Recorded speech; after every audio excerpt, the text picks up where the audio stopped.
Hello mga Green Precast, welcome back po muli tayo sa Team Green Precast ngayong araw na ito. At muli natin silipin itong ating mga ginagawang mga concrete hamba.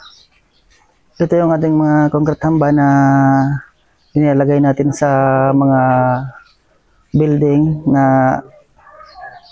pinaka-advantage nito mga ka-Green Precast. Pwede mo nang lagyan kahit hollow blocks pa lang yung ito na yung gagawin mong ito lang gagawin na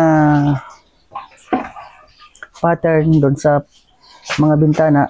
Ito na yung susundan ng plastering para yung mga kanto ng ating window ay meron ng sadyang mga kanto at accurate po ang itong ating mga hamba.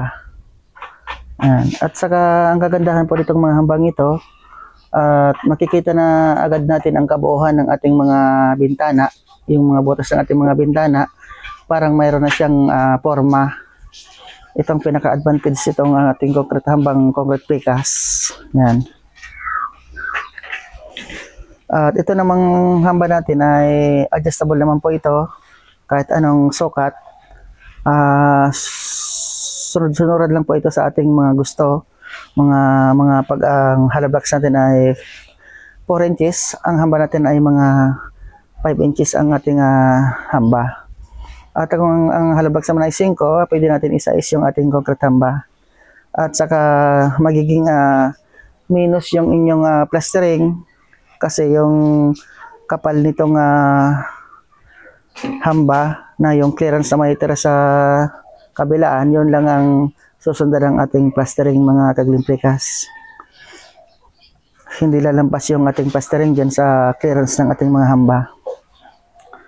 At nakikita ka agad ang kagandahan ng ating mga bahay pagka mayroon na itong hamba kasi tuwid na tuwid yung mga kanto. At saka ang pangalawang kagandahan nito mga ka-Green Precast, pagka nilagyan nating hamba, yung ating mga building, pag nilapatan natin ng aluminum glass, yung mga framing ng aluminum, napakaganda po, saktong-sakto. Saktong-sakto yung ating mga concrete hamba sa framing ng ating mga aluminum glass.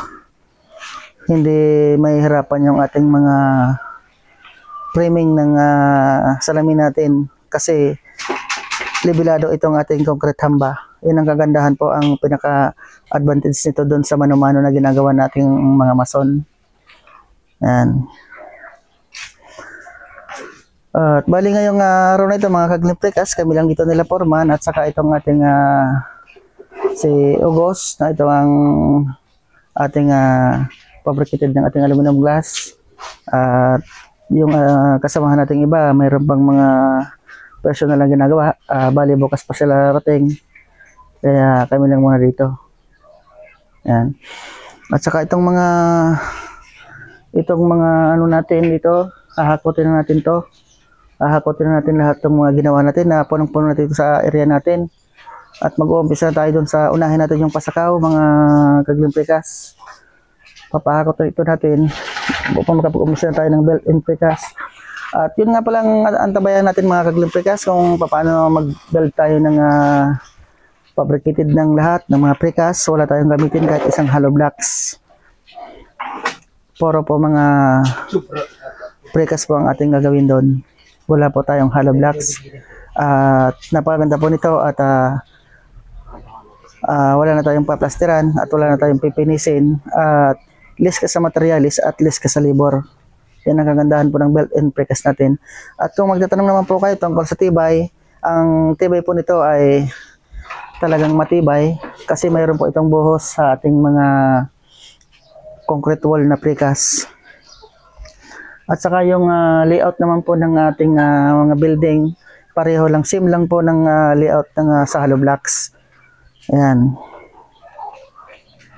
At antabayanin po ninyo kami sa aming mga gagawin, mga pagbibuild ng